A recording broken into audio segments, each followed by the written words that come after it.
Welcome to Inside the Scary Mind of a Writer, and I'm Adina Lev, the writer.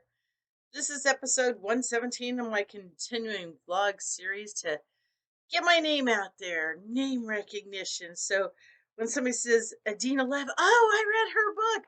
I actually had that moment this week. Judy was talking to a friend of hers when I rang in, and so she videoed me, or showed the camera around, videoed me, and one of her friends said, I read your book. I loved it.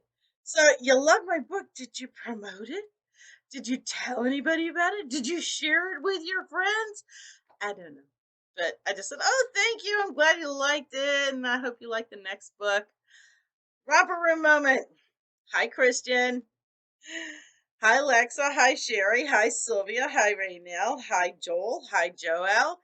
Hi, Jay. Hi, Josh, who should be in Colorado. I got to reach out and find out if he made it to Colorado or not. Hi, Amy. Hi, Sam. Hi, other Sam, the rock climbing Sam. Hi, Ben. Hi, Evan. Hi, Morgan. Hi, Michelle. Hi, Heather. Hi, Hilly. Jay in Sweden. She was so happy they got snow. I thought they always got snow. Nope, we didn't get any snow last year. This year we got snow. Climate changes. It's real. Hi, Judy, who showed me around at her playing cards. Hi, Angelica. Hi, Barry, and those are on my podcast. SoundCloud, if you want to hear any of my old stuff. If you know what, I thought about doing a podcast, but what am I going to talk about? And who would be interested? My kids do. They always hear me. They don't care, and my sister, Sylvia, she's in Illinois and she listens, and so do the kids, Raynell and Christian. But how? I have nothing interesting to say. I filled 10 minutes, and everybody knows I started this just so my name can get out there. But do people really care what I have to say? Is a podcast just an ego stroke?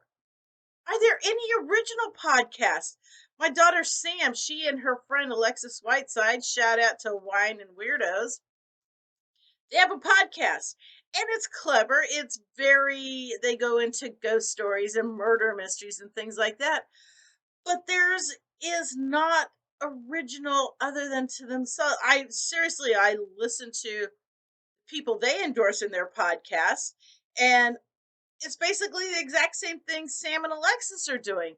So, what do I have to offer the podcast community that's original in entertainment content? I don't know. My conspiracy theory? My, what would I have to add other than this 10-minute thing on a podcast? Maybe if I had somebody talking with me the way they do. But when I listen to the pod, now see, this is the problem. I was in radio for a few years, way back in the way back. We're talking in the '90s before Sam was born, and show prep was everything. There was never dead air. Oh my God, if there was dead air, and these people were highly competitive, and they would do show prep every day in the morning, what they were going to do, and they went over and rehashed everything at night so they could do clarifications in the morning.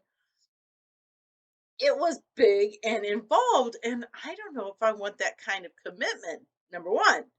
Number 2, how much ego stroking do I need? Because listening to the sound of my voice and thinking that other people want to hear what I have to say, it just, I don't think so. Reading one of my books, I think is ego stroke enough. So if you read my books, promote my books, get my name out there, and maybe I'll do a podcast of people just saying, oh my God, what is she babbling about? So enough babbling. Did the romper room moment. And anybody else notice that you are just, motivation has gone out of the window? I stayed in bed until almost 8 o'clock today. I got up at 6, but I stayed in bed watching Facebook videos, and uh, some of them were great. Oh, come on. Those cake decoratings, the ones that come out of Asia, I don't know if that's Korean or Chinese writing, but those cake decoratings that come out of Asia, works of art. I just love watching this. There's something satisfying about watching them decorate a cake in speedy mode fashion. I ramp it up, and it's like, wow. and you think, I can do that. And then you try to do that and you realize you can't do that. You're just left with this big mess. You're like, how do they do that? And how come we don't have those kind of cakes here in this country where we can just go to the bakery and pick one up? I've gone to the Asian market and they do have some things like that. Not like you're seeing on these videos, but they have some really nice cakes and they only charge 20, 30 bucks. So if you're looking for a special cake, that's Bella shaking her head. Go to your local Asian market if you have one and look and see what's in their bakery display. It's cold outside. We're expecting this polar vortex that they keep whining about, but it's cold out there. It's when I started the morning, it was 26 degrees. It's getting up to 52. So probably about well, it's 11 o'clock in the morning. So after I'm done with this video, I will probably go and walk the dogs. Should be 40s where they don't need their sweaters. If you don't know my history, I was a corrections officer for a while, and I got into an altercation with a mentally challenged inmate. She was a druggie, and she was in for parole violation, but she didn't want to be in general pop. She wanted her own private room.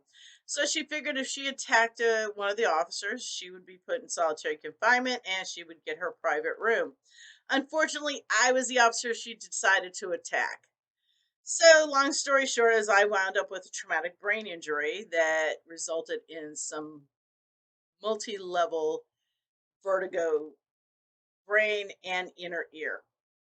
So, along with PTSD, which surprises no one, I also qualify for a service animal to keep me balanced when I walk. The neurologist said either that or a wheelchair because you can get severely injured with your vertigo.